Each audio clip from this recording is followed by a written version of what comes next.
I didn't scream when my husband David brought another woman to his family party and introduced her as someone special. Instead, I smiled and ordered another glass of wine. I made a mental note to call my lawyer the next morning. What David didn't know was that I had already said yes to a job offer in Switzerland. This job would take me far away from him and his lies. He thought my silence meant I forgave him. Soon he would learn that it meant goodbye. The sound of glasses clinking filled the big hall at the country club. David's parents were celebrating 40 years of marriage. I stood by a tall window watching the sunset paint the sky orange and pink. I wore my cream silk dress, the one David used to say he loved. On any other night, he would have noticed how I looked. But tonight, he was busy with someone else. I could see him across the room with his arm around a thin brunette in a red dress. She wasn't a stranger to me. Her name was Lauren Miller. She was the new marketing person at his company. I had seen her name on his phone too many times, especially late at night. David always had some excuse for why she was texting him. But tonight was different. Tonight, he wasn't hiding her. David's mother, Eleanor, walked over to them. Even from far away, I could see how she welcomed Lauren with warm hands and a big smile. This was the same woman who had spent 7 years finding problems with everything I did. She didn't like my job because it kept me too busy. She didn't like how I folded napkins. But now she was beaming at a complete stranger. I took another sip of wine and let the bitter taste sit in my mouth. "Dr. Anderson, I didn't think you'd be here tonight," said Dr. James Parker. He was a colleague from the hospital. He came over with his wife. "I thought you'd be getting ready for the Williams surgery tomorrow." "I moved it to later," I said, forcing a smile. "I couldn't miss the anniversary party." "That's so thoughtful," his wife said. But her eyes drifted across the room to where David stood. Her face changed when she saw what I was trying to ignore. She looked uncomfortable and confused. "Excuse me," I said, putting my empty wine glass on a waiter's tray. "I should go say hello to the happy couple." But I didn't walk toward David. I walked straight to his parents. Each step was careful and planned. My back was straight and my smile was perfect. Years of doing surgery had taught me how to hide my feelings. This moment needed the same kind of control. "Eleanor, Richard," I said warmly, kissing Eleanor's powdered cheek. "Congratulations on 40 wonderful years." "Sarah," Eleanor said, looking surprised. "We weren't sure you'd make it. You're always so busy with work." Richard hugged me genuinely. "Thank you for coming, dear. It means a lot to us." "I wouldn't miss it," I said, handing them a small wrapped box. "This is a first edition of your favorite poet, Richard.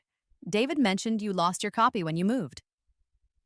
Eleanor's eyebrows went up. She looked impressed by the thoughtful gift. It was probably something David had forgotten to mention. "Speaking of David," Richard said, looking over my shoulder, "he was just introducing us to Lauren."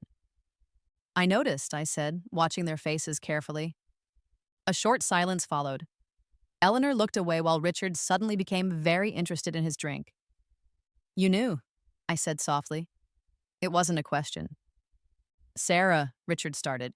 His voice was gentle, but full of pity that hurt more than anger would have. "It's fine," I interrupted, keeping my smile in place. "Excuse me, I should go say hello." I didn't wait for them to answer. I walked through the room, calm and composed, like I belonged in this scene. In my head, I counted the months since David and I had last had a real conversation. I counted the weeks since we'd eaten dinner together. I counted the days since he'd looked at me the way he now looked at someone else. "David," I said lightly when I reached them, "aren't you going to introduce me?" He turned and almost spilled his drink. The color drained from his face when our eyes met. "Sarah," he said, "I didn't know you were coming." "Clearly," I said, holding out my hand to the woman next to him. "Hi, I'm Sarah Anderson, David's wife." Lauren's eyes got wide. Her hand shook a little when she took mine. "Lauren Miller. I work with David." "Yes, I know. Marketing, right? He talks about you all the time." The lie came out easily. David had never mentioned her, but his phone had told me everything I needed to know with its new password and late-night messages. "Sarah," David said, his voice tight and unnatural, "can we talk privately?" No, I said smoothly. I just met Lauren and I haven't even tried the appetizers yet. I heard they're amazing. I picked up food from a passing tray and took a slow bite while looking at David. Actually, Lauren said quickly, her voice barely above a whisper, I think I need some air. She slipped away, leaving behind an awkward silence. It's not what it looks like, David finally said. He was using the most tired line in the history of affairs. Really? I said calmly. Because it looks like you brought another woman to your parents' anniversary party and introduced her as someone important. Did I misread something? He rubbed the back of his neck. It was something he did when he was nervous. I used to find it cute. She's just a colleague. My parents wanted to meet the team working on the Swiss expansion. Ah, Switzerland. I nodded like I was just remembering. Beautiful country. Great healthcare system. He looked confused by my tone. He couldn't figure out how to read me. You're not upset? He asked carefully. I tilted my head, thinking about it. Was I upset? Was I heartbroken? Not anymore. That part had happened slowly, with every missed dinner, every forgotten date, every time he came home late smelling like unfamiliar perfume. Should I cause a scene, David? I asked softly. Throw my drink in your face? Demand answers in front of your mother's friends? He opened his mouth but said nothing. No, of course not, I continued. But tell me, what would you prefer I do with this information? He had no answer. At least not one that would work on a woman who had once believed in him and was now planning a life without him. I think I'll head home, I said, looking at my watch. Early surgery tomorrow. I'll come with you, he offered too quickly. No need. Stay and enjoy the party. Send my love to your parents. Before he could argue, I kissed his cheek. It was something that once felt natural, but now seemed like acting. As I walked away, I felt his eyes on my back. He was probably trying to figure out why I was so calm. In my car, I finally let myself take a deep, shaky breath. My phone buzzed with an email from Dr. Andreas Weber at University Hospital Zurich. He was confirming our video call tomorrow to discuss the final details for the surgical program I'd be leading there. Perfect timing. While David was planning his future with Lauren, I was carefully planning my escape. The invitation to lead this program had come 3 weeks ago. I had been quietly preparing ever since. My Swiss bank account was already set up. My most important things had been shipped to a storage unit in Zurich.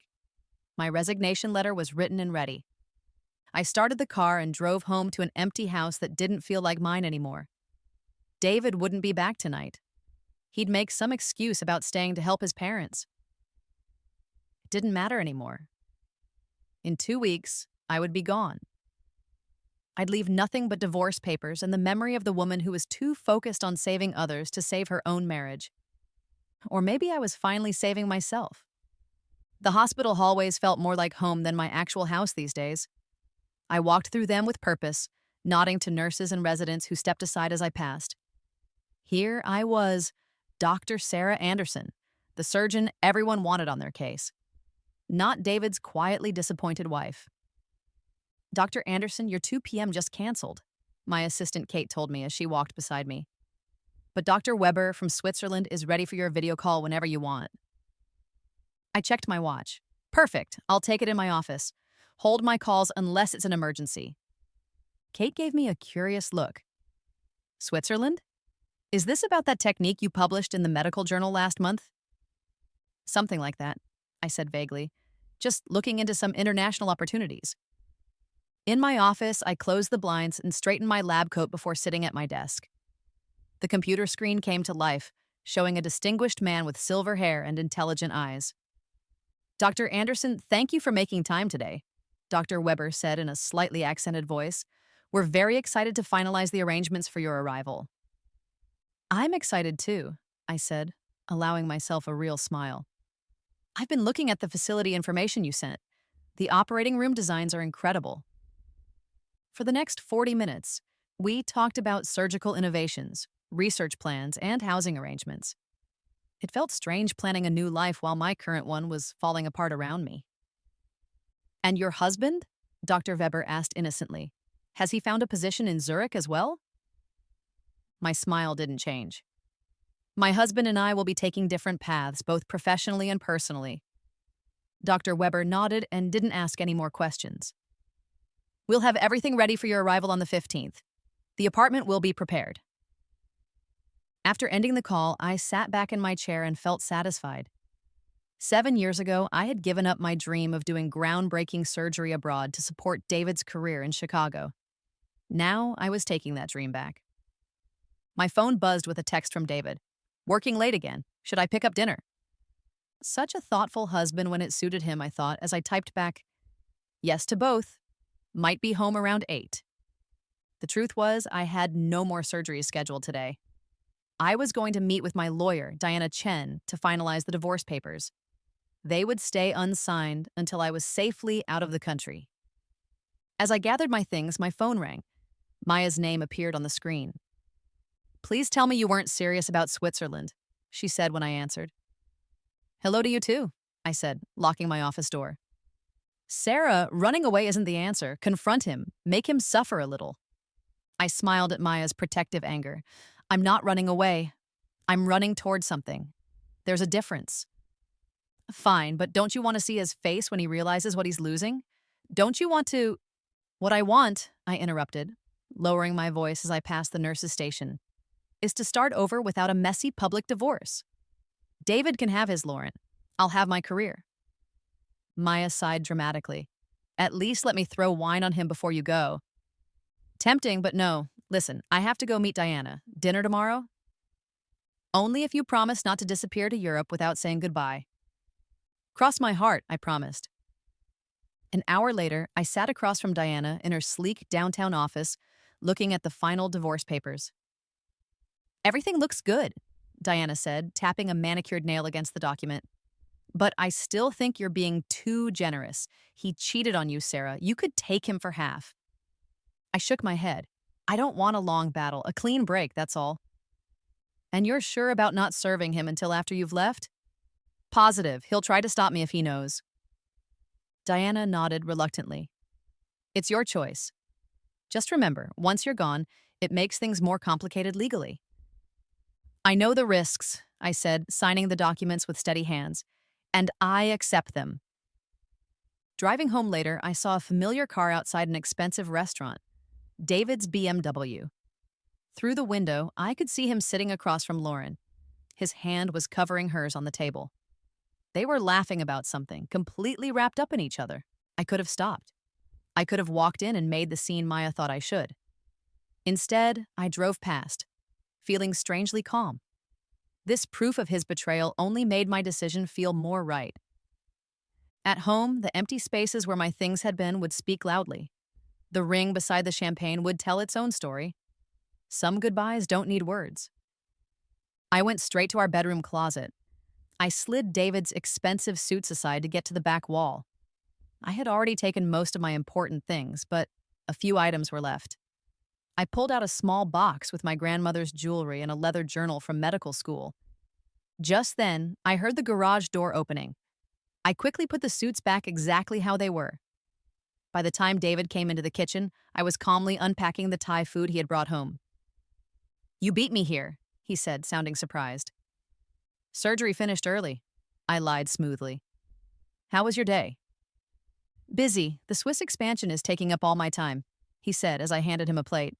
Switzerland sounds exciting, I said. David studied me for a moment. You're being very understanding about all this. The long hours, the potential move. Why wouldn't I be, I asked, meeting his eyes.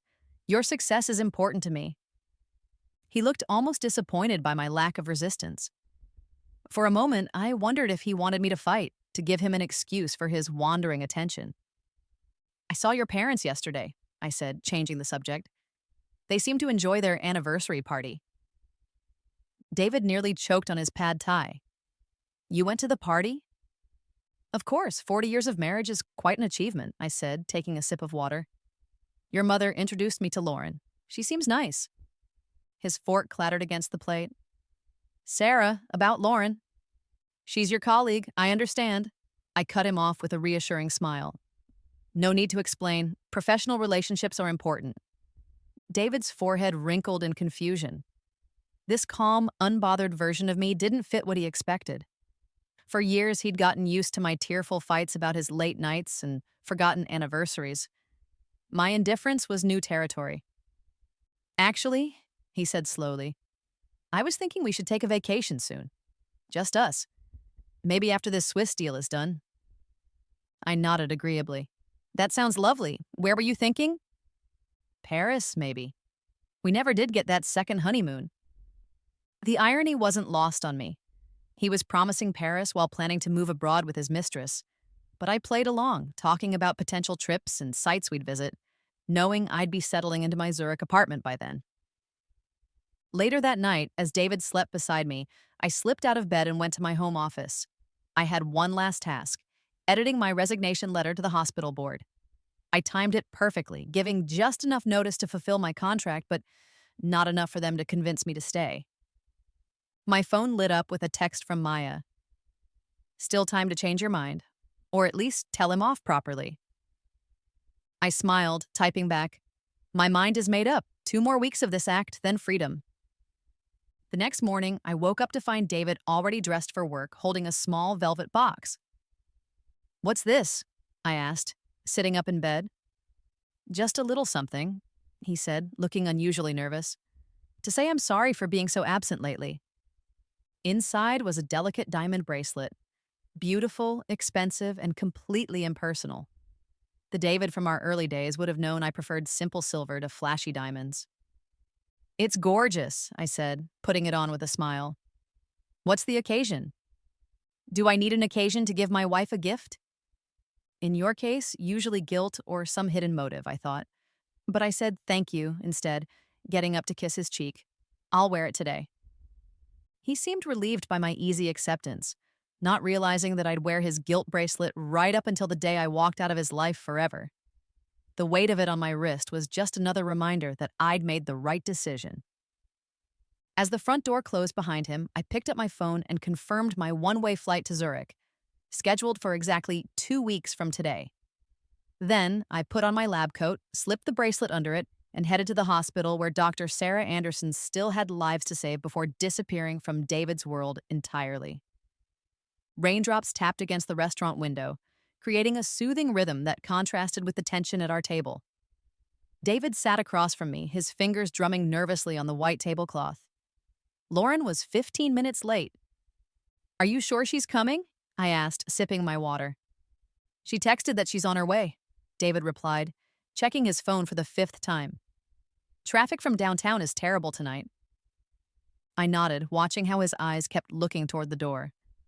This dinner had been his idea, introducing me to his brilliant new colleague as if we were strangers. The performance was almost impressive in its boldness. When Lauren finally arrived, her hair slightly damp from the rain, David stood up immediately. The smile that spread across his face was one I hadn't seen directed at me in years. Sorry I'm late, she said, taking off her designer coat. The cab driver took the worst possible route. No problem at all, David assured her. Lauren, this is my wife, Sarah. Sarah, this is Lauren Miller, our new marketing director. Lauren held out her hand, and I could see a flicker of discomfort cross her face. Lovely to meet you properly. David talks about you constantly. All good things, I hope, I replied, shaking her hand firmly. Of course, she said quickly.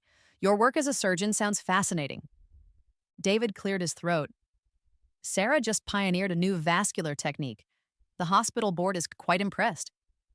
It was the first time in months he'd acknowledged my professional achievements. I wondered if Lauren's presence made him feel like he had to appear the supportive husband. That's amazing, Lauren said, and she seemed genuinely interested. What made you choose surgery as a specialty? For the next 10 minutes, I explained my medical journey while Lauren asked intelligent questions. David watched us interact with growing uneasiness. Maybe he was realizing that his wife and mistress getting along wasn't the outcome he'd expected. Enough about me, I said, redirecting the conversation. David mentioned that you're heavily involved in the Swiss expansion. I noticed Lauren's reaction immediately. Her eyes lit up. It's incredible. We're establishing a European headquarters in Zurich. The market potential there is enormous. Zurich is beautiful, I commented, acknowledging her enthusiasm. Great quality of life. You've been? Several times for medical conferences, I replied. The healthcare system there is exceptional. David, eager to redirect our conversation, jumped in. Speaking of the expansion, Lauren and I might need to travel there next month for preliminary meetings. The way he emphasized Lauren and I made his intentions clear. He was testing my reaction, maybe even hoping for a jealous outburst that would justify his behavior. Instead, I nodded enthusiastically. What a wonderful opportunity. The lake is gorgeous this time of year. Disappointment flickered across David's face before he covered it up. Throughout dinner, he continued creating scenarios that would typically make someone jealous. He mentioned late-night strategy sessions with Lauren, complimented her recent presentation, and even recalled an inside joke from a business lunch. I responded to each with pleasant interest, watching his frustration grow. By dessert, David had abandoned subtlety. Lauren actually found us an incredible property near the lake, he said. Perfect for executives relocating to Zurich. Us? I asked innocently. David froze for a moment. The company executives, he corrected quickly. That makes sense, I agreed, turning to Lauren.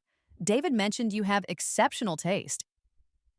Lauren blushed, clearly uncomfortable with where the conversation was going. It's just part of the job. After dinner, as we waited for the valet to bring our cars, Lauren excused herself to use the restroom. She's lovely, I remarked once we were alone. Very good at her job, I imagine. David studied me with narrowed eyes. What are you doing, Sarah? Having dinner with my husband and his colleague, I replied calmly. Was I supposed to be doing something else? You're acting strange. Ever since my parents' anniversary party, you've been different. Different how? I don't know, too understanding, too accommodating. I nearly laughed at the absurdity. He was upset that I wasn't upset enough about his affair. Would you prefer I make a scene, throw water in her face, accuse you of having an affair? His face went pale. Because I could, I continued, my voice still light. I could mention that I know about the weekend in Lake Geneva last month when you were supposedly at a business conference. Or the earring I found in your car that doesn't belong to me. Or perhaps the lipstick on your collar last week. Shade Passionate Plum, I believe, which happens to match what Lauren was wearing tonight. David stared at me, speechless. Before he could respond, Lauren returned and the valet arrived with her car. This was lovely, she said, clearly eager to escape the tension she'd walked into. We should do it again sometime. Absolutely, I agreed with a smile. Drive safely. As Lauren drove away, David turned to me, his expression a mix of guilt and confusion. Sarah, we need to talk. Not tonight, I said as our car arrived. I have an early surgery tomorrow. The ride home was silent, David's knuckles white on the steering wheel. I gazed out the window, mentally calculating the days until my departure. 10 days remained. The next morning, I found David in the kitchen, still in yesterday's clothes, nursing a cup of coffee. Did you sleep on the couch? I asked, preparing my own coffee. I needed to think, he replied, his voice rough. About us, about everything. I've been offered the position in Zurich, he said suddenly. They want me to head the European division. It's a significant promotion. Congratulations, I said sincerely. You've worked hard for this. It would mean relocating within the month. I'd need to leave next week to secure housing and set up the office. That's very soon. I want you to come with me, he said, surprising me. We could start fresh in Switzerland, away from everything. For a brief moment, I wondered if he truly believed we could save our marriage, or if this was just another manipulation, keeping his wife and mistress in the same city. What about my career? I asked. The hospital, my patients. There are excellent hospitals in Zurich, he argued. With your credentials, you could work anywhere. If only he knew how right he was. My position at University Hospital Zurich would actually place me at a higher professional level than I'd achieved here. I'll think about it, I promise, checking my watch. I need to get to the hospital. David caught my wrist as I turned to leave, his fingers brushing against the diamond bracelet he'd given me. Sarah, please. This could be good for us, a second chance. I met his gaze steadily. Is that what you really want? A second chance with me? Uncertainty flickered in his eyes. Of course, you're my wife. I gently removed his hand. That hasn't seemed to matter much lately. At work, I submitted my formal resignation letter to the board chair, Dr. Harrison, requesting a private meeting to discuss my departure. Switzerland? He repeated after I explained. Sarah, this is very sudden. What about your research here, your surgical team? The opportunity is too significant to pass up, I explained. They're fully funding my vascular research with state of the art facilities. Dr. Harrison sighed heavily. Is this about David? We've all noticed things have been strained. This is about my career, I insisted, the career I've put on hold for too long. Later that afternoon, I found Maya waiting in my office, sitting on my desk with a determined expression. I saw the announcement email, she said accusingly. Effective immediately, Dr. Anderson will be taking a sabbatical before transferring to Zurich University Hospital. I closed the door behind me. You knew this was happening. But not so soon, she exclaimed. The email said your last day is Friday. That's in 3 days. David is moving to Zurich next week. I needed to speed up my timeline. Maya's eyes widened. He's moving to the same city? Does he know you'll be there? No, and I intend to keep it that way, I said firmly. Zurich is large enough for both of us to never cross paths. This is insane, Maya muttered. You're both moving to the same foreign city for completely different reasons, and neither knows about the other's plans. Put that way, it did sound like the plot of a comedy. I couldn't help but laugh. Life has a strange sense of irony. But Maya didn't join in my laughter. What about Lauren? She asked, her voice quiet but sharp. Is she going too? Almost certainly, I replied, though he hasn't admitted that part yet. So your husband and his mistress will be starting a new life together in Zurich, not knowing that you're there too, on your way to becoming a surgical superstar. Maya shook her head slowly. It sounds like some sort of twisted revenge fantasy, except you didn't plan it. The universe works in mysterious ways, I said with a shrug. That evening, I returned home to find David packing in our bedroom. Suits and crisp dress shirts were neatly laid out across the bed. Getting a head start on the move? I asked from the doorway. He looked up, surprised. Just taking the essentials for next week's trip. I need to secure housing before the full relocation. I nodded, letting my eyes drift to a brochure on the nightstand. The cover featured a sleek modern apartment building overlooking Lake Zurich, the exact building where Dr. Weber had arranged my temporary housing. Beautiful location, I said, picking it up casually. Company is providing accommodations initially, David replied, until I find something more permanent. Something permanent, I repeated silently. Likely for him and Lauren.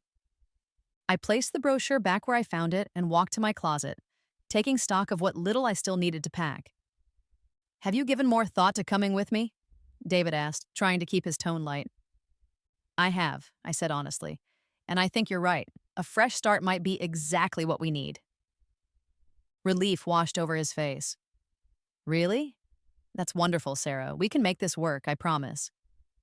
I offered a soft, unreadable smile. I believe you.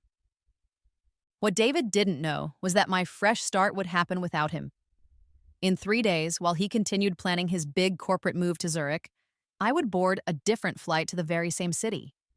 Quietly, without fanfare, leaving behind nothing but divorce papers and the remnants of a marriage built on lies. The conference room fell into silence as I completed my presentation. 20 pairs of eyes watched me, their expressions filled with awe.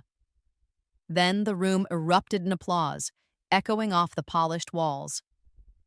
Dr. Anderson, this approach to vascular reconstruction is revolutionary, Dr. Harrison said, rising from his seat. Are you absolutely sure we can't convince you to stay and implement the protocol here? I smiled, composed as always. I'm afraid my decision is final, but I've documented every step of the procedure. Dr. Patel is fully capable of continuing the work. I glanced at Aisha Patel, my most promising resident. She nodded back, her eyes steady and full of purpose. Over the past 3 days, I had worked closely with her, transferring patient files, explaining complex cases, and preparing her to take over in my absence. As the room began to empty, Dr. Harrison lingered behind. About your farewell dinner tonight? He said, hesitating. Are you absolutely sure you don't want something more elaborate? The board is prepared to fund a proper send-off. The small gathering we planned is perfect, I assured him. I've never been one for grand gestures. Back in my office, I packed the last of my personal belongings. A framed photo of my parents, medical journals marked with years of notes, an engraved stethoscope from my graduation. The shelves that had once displayed awards now stood bare, their contents already shipped discreetly to Switzerland.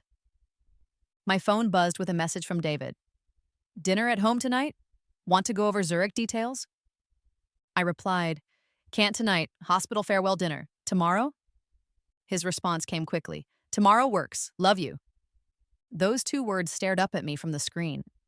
Once they had meant everything. Now they felt like muscle memory, a reflex rather than truth. I didn't bother responding. Knock, knock, Maya said, peeking into my office. Ready for your not-so-secret escape party? I gestured to the small box on my desk. Just finishing up. She stepped inside and closed the door behind her. So it's really happening. Tomorrow morning you disappear. Not disappear, I corrected, just catching a flight like thousands of people do every day. A one-way flight, she reminded me, to the same city where your cheating husband is moving with his mistress. And you're leaving behind divorce papers. That part, I admitted, is a little dramatic. Maya tilted her head. Did you at least leave something to mark the occasion? A note? A symbolic object? Something that will make him realize what he lost? I shook my head. Just the papers, clean and direct. You surgeons and your clinical approach to everything, even heartbreak. It's not revenge, I said, as I sealed the box with tape. It's self-preservation. The farewell dinner was intimate. Just my surgical team, Dr. Harrison, and a few close colleagues from the hospital. We met at Antonio's, my favorite Italian place, where the wine flowed freely and laughter filled the space between toasts. It was bittersweet, saying goodbye to a chapter of my life that had defined me, even as I stepped towards something new. When I returned home later that evening, the house was quiet. Strangely quiet. Usually, I could hear David typing in his study, the clack of his keyboard a familiar sound. But tonight, there was only silence. I moved through the rooms, taking quiet inventory. The kitchen, where we had once made Sunday brunches together. The living room, where we watched movies during long, rainy weekends. The study, where we worked side by side in those early, hopeful years of our marriage. Upstairs, I found him asleep in our bed. An open real estate brochure rested on his chest. I gently lifted it and saw that it featured a different apartment than before. This one located in a quiet family neighborhood, far from the upscale downtown tower. For a brief moment, doubt crept in. Had I misjudged him? Could this move really be what he claimed? A fresh start? Then I saw his phone on the nightstand. The screen lit up with a new message. Lauren's name appeared above the words. Found the perfect place near the park. 2 bedrooms like you wanted. Can't wait to show you tomorrow. Whatever hesitation I'd had vanished. David shifted slightly in his sleep and I stepped away, careful not to wake him. I returned to the guest bedroom where I had been secretly sleeping for the past week. Quietly, calmly, I lay down, knowing that tomorrow my future would begin on my own terms. Morning arrived with a gentle amber glow filtering through the curtains. I awoke at 5 a.m., hours before David would stir. My suitcase, the only one I hadn't already sent ahead, waited by the door. I dressed quickly in comfortable travel clothes, applying minimal makeup and tying my hair back. In the kitchen, I prepared coffee and toast, moving quietly through the familiar routine one last time. As the coffee brewed, I removed the envelope containing the divorce papers from my purse and placed it on the counter. David's name was written on the front in my neat handwriting. Next to it, I placed my house key and wedding ring. A sound from upstairs made me freeze, the creak of our bedroom door opening. David was awake earlier than expected. I quickly grabbed my purse and headed for the garage, leaving my half-finished breakfast behind. Sarah, David called from the top of the stairs. Is that you? I paused, my hand on the garage door. Just heading out early. Hospital emergency. His footsteps approached the staircase. Wait, I wanted to talk about our plans. I've been thinking about the move and I think we should... We'll talk tonight, I promised. The lie tasted bitter on my tongue. This patient can't wait." Before he could respond, I slipped into the garage and into my car. As I backed out of the driveway, I caught sight of David in the doorway, still in his pajamas, coffee mug in hand, watching me leave with a puzzled expression. He had no idea it was for the last time. At the airport, I checked in for my flight to Zurich via Frankfurt. My new passport, issued just 3 weeks ago with updated information, felt strange in my hands. The security line moved quickly, and soon I found myself at the gate 2 hours early for departure. "Dr. Anderson." I turned to see Dr. Weber's assistant, a young woman named Claudia, approaching with a warm smile. "I was told to watch for you. Dr. Weber sent me to make sure your journey begins smoothly and to provide you with some documents for your arrival." I accepted the folder she offered, touched by the thoughtfulness. Inside were keys to my apartment, a map of Zurich with important locations marked, and a schedule for my first week at the hospital. "Your belongings arrived yesterday," Claudia continued. "Everything has been placed in your apartment as requested." As we chatted about my upcoming role at the hospital, my phone buzzed repeatedly in my purse. David, no doubt, had found the envelope. I silenced the device without looking at it. "Is everything all right?" Claudia asked, noticing my momentary distraction. "Perfect," I assured her. "Just some last-minute hospital matters." Boarding began shortly after, and as I settled into my first-class seat, I finally allowed myself to feel the weight of what I was doing. 7 years of marriage ended with a letter and legal documents. No final confrontation, no tearful goodbyes, just a clean surgical cut. My phone continued to vibrate intermittently until I finally turned it off completely. As the plane prepared for takeoff, whatever David wanted to say, I didn't need to hear it. His actions over the past months had spoken loudly enough. As the aircraft lifted into the sky, I watched Chicago grow smaller beneath me. Somewhere down there, David was standing in our kitchen, probably staring in disbelief at the divorce papers, trying to call me repeatedly, perhaps even beginning to panic. I imagined him rushing to the hospital only to discover I'd resigned days ago, calling my friends who would claim ignorance of my whereabouts.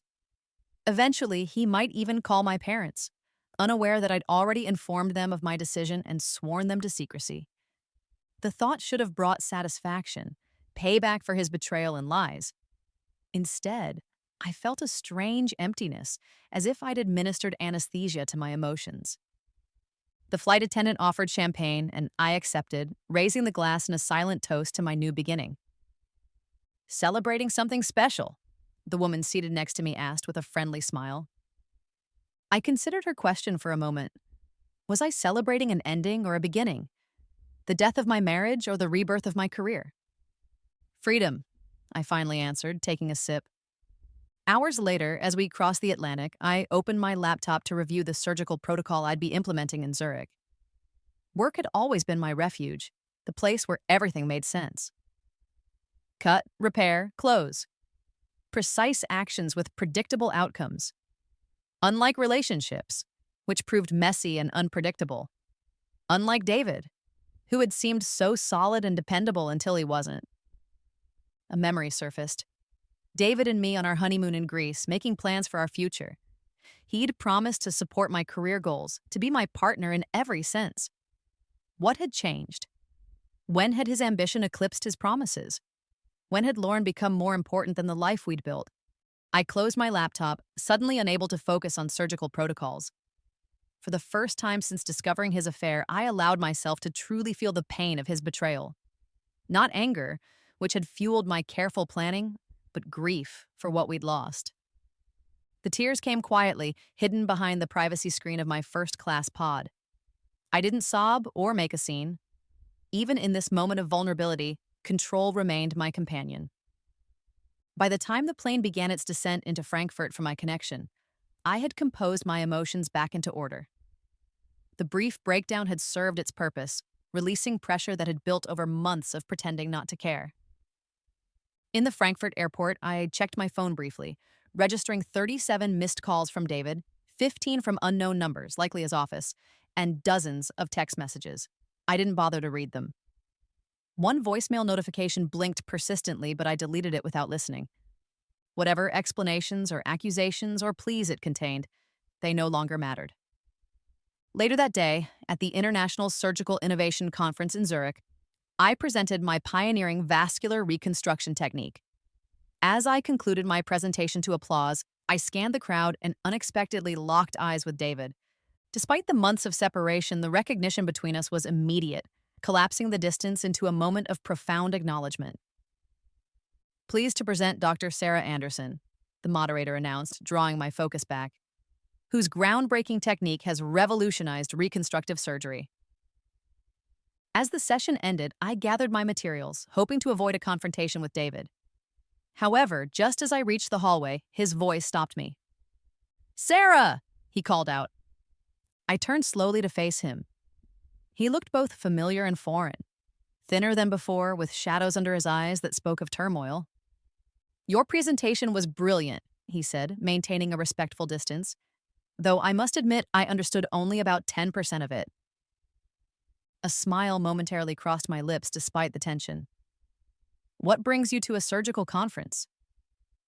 "I've been attending medical events around Zurich for months," he confessed, "hoping you might appear."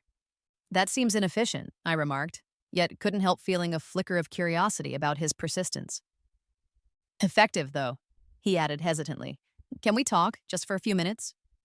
As much as part of me wanted to walk away and maintain the clean break I had engineered, my curiosity won out. "The garden terrace, 5 minutes," I agreed.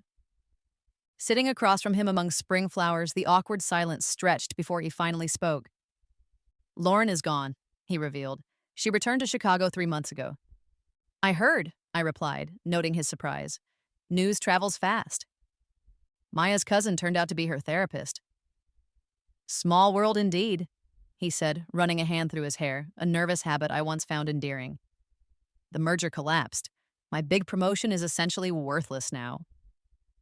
"I'm sorry about your career setback," I said, genuinely meaning it.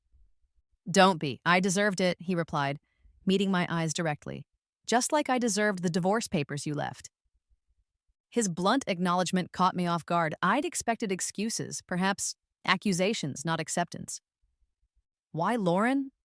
The question escaped before I could stop it, the one thing I'd never allowed myself to ask during those final months. David looked down, the cliché reasons spilling out. She was new, she admired me, she needed me. My ego was flattered. He shook his head. "But the truth is, I was failing at our marriage long before Lauren arrived. I stopped seeing you, really seeing you. Your dreams, your needs became background noise to my ambitions." "That's surprisingly insightful," I commented. "Therapy," he explained. "Turns out when your wife disappears and your girlfriend abandons you, it prompts some self-reflection."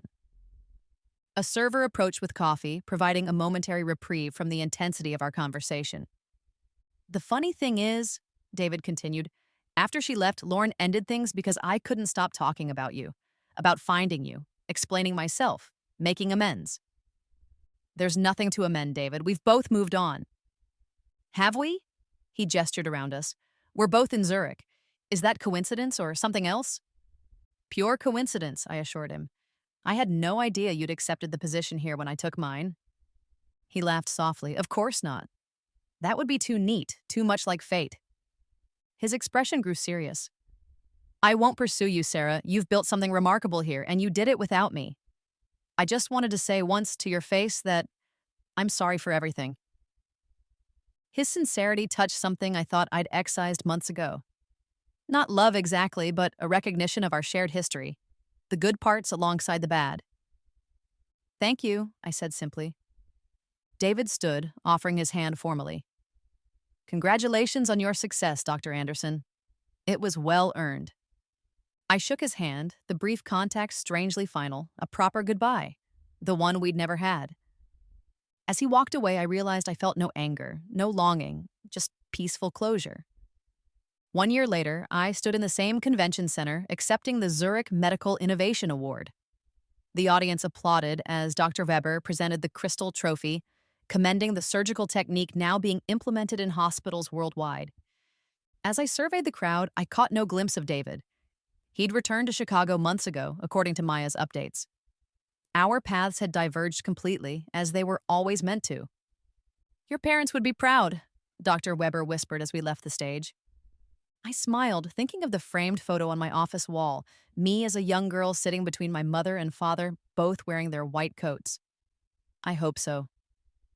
Later that evening, alone in my apartment, I opened the balcony doors to let in the spring air. Lake Zurich sparkled below. The life I'd built here, rich with purpose and achievement, felt profoundly satisfying. I raised my glass to the view, toasting not just my professional success, but the journey that brought me here. The pain of David's betrayal had led to this new beginning, this life that was fully, completely mine. Sometimes disappearing was the only way to truly be found.